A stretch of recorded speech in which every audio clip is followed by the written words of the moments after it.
नमस्कार दोस्तों, आज आप लोग सुनेंगे छोटी सी गौरैया का कृष्ण पर विश्वास, एक प्रेरक कहानी। कुरुक्षेत्र के युद्ध क्षेत्र को विशाल सेनाओं के आवागमन की सुविधा के लिए तैयार किया जा रहा था। उन्होंने हथियारों का इस्तेमाल पेड़ों को उखाड़ने और ज़मीन साफ करने के लिए किया। ऐसे ही एक पेड़ पर एक गौरैया अपने 4 बच्चों के साथ रहती थी। जब उस पेड़ को उखाड़ा जा रहा था तो उसका घोंसला ज़मीन पर गिर गया, लेकिन चमत्कारी रूप से उसकी संतानें अनहोनी से बच गई। लेकिन वो अभी बहुत छोटे होने के कारण उड़ने में असमर्थ थे। कमज़ोर और भयभीत गौरैया मदद के लिए इधर उधर देखती रही। तभी उसने कृष्ण को अर्जुन के साथ वहां आते देखा। वे युद्ध के मैदान की जांच करने और युद्ध की शुरुआत से पहले जीतने की रणनीति तैयार करने के लिए वहां गए थे। उसने कृष्ण के रथ तक पहुंचने के लिए अपने छोटे पंख फरफराए और किसी प्रकार से श्री कृष्ण के पास पहुंची। हे कृष्ण, कृपया मेरे बच्चों को बचाए, क्योंकि लड़ाई शुरू होने पर कल उन्हें कुचल दिया जाएगा। सर्वव्यापी भगवान बोले, मैं तुम्हारी बात सुन रहा हूँ, लेकिन मैं प्रकृति के कानून में हस्तक्षेप नहीं कर सकता। गौरैया ने कहा, हे भगवान, मैं जानती हूँ कि आप मेरे उद्धारकर्ता हैं। मैं अपने बच्चों के भाग्य को आपके हाथों में सौंपती हूँ। अब यह आपके ऊपर है कि आप उन्हें मारते हैं या उन्हें बचाते हैं। काल चक्र पर किसी का बस नहीं है।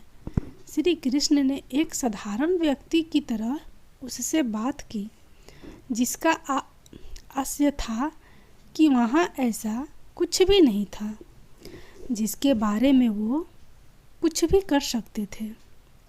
गौरैया ने विश्वास और श्रद्धा के साथ कहा, प्रभु, आप कैसे और क्या करते हैं वो मैं नहीं जान सकती। आप स्वयं काल के नियंता हैं, यह मुझे पता है। मैं सारी स्थिति एवं परिस्थिति एवं स्वयं को परिवार सहित आपको समर्पण करती हूँ। भगवान बोले, अपने घोंसले में 3 सप्ताह के लिए भोजन का संग्रह करो।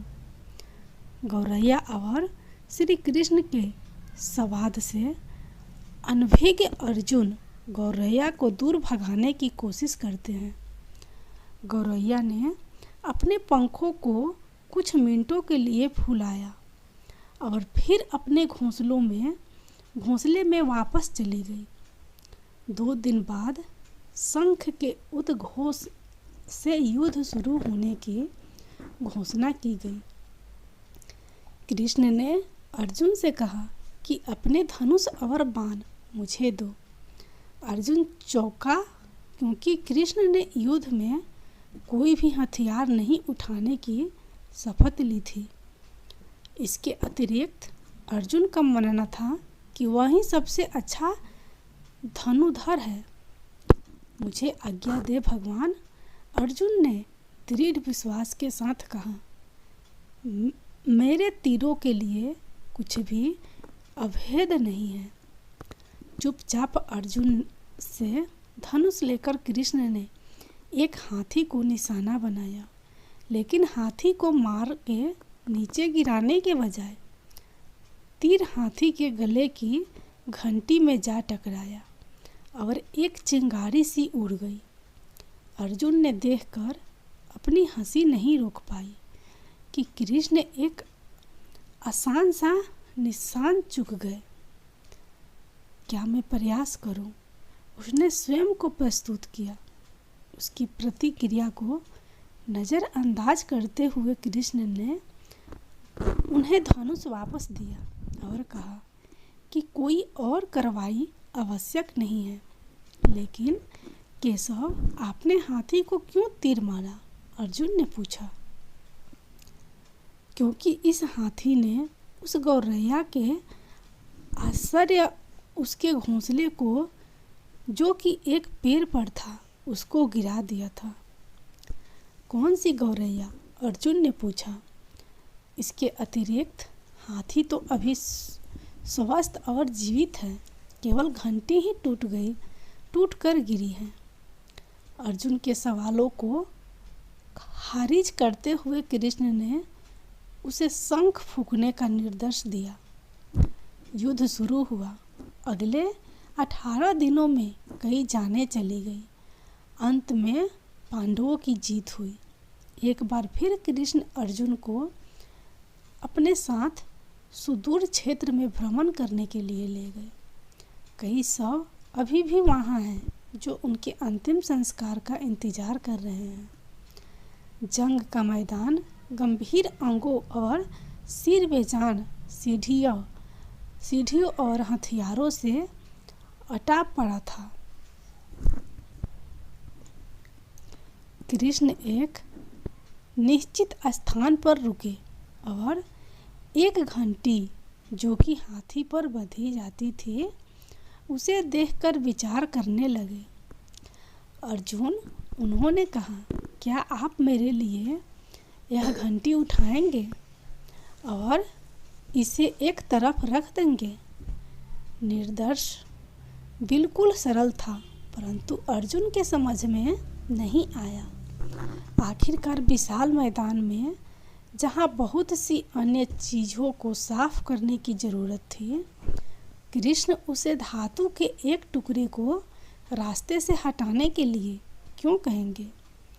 उसने प्रश्नवाचक दृष्टि से उनकी ओर देखा। हाँ, यह घंटी, कृष्ण ने दोहराया। यह वही घंटी है जो हाथी की गर्दन पर पड़ी थी, जिस पर मैंने तीर मारा था।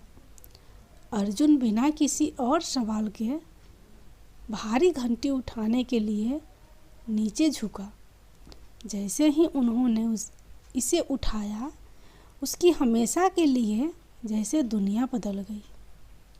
1, 2, 3, 4 और 5 4 युवा पंछियों और उसके बाद एक गौरैया उस घंटी के नीचे से निकले। बाहर निकल के माँ और छोटे पंछी कृष्ण के इर्द गिर्द मंडराने लगे एवं बड़े आनंद से उनकी परिक्रमा करने लगे। 18 दिन पहले काटी गई एक घंटी ने पूरे परिवार की रक्षा की थी। मुझे क्षमा करें हे कृष्ण, अर्जुन ने कहा। आपको मानव शरीर में देखकर और सामान्य मनुष्यों की तरह व्यवहार करते हुए मैं भूल गया था कि आप वास्तव में कौन हैं। जय श्री कृष्ण।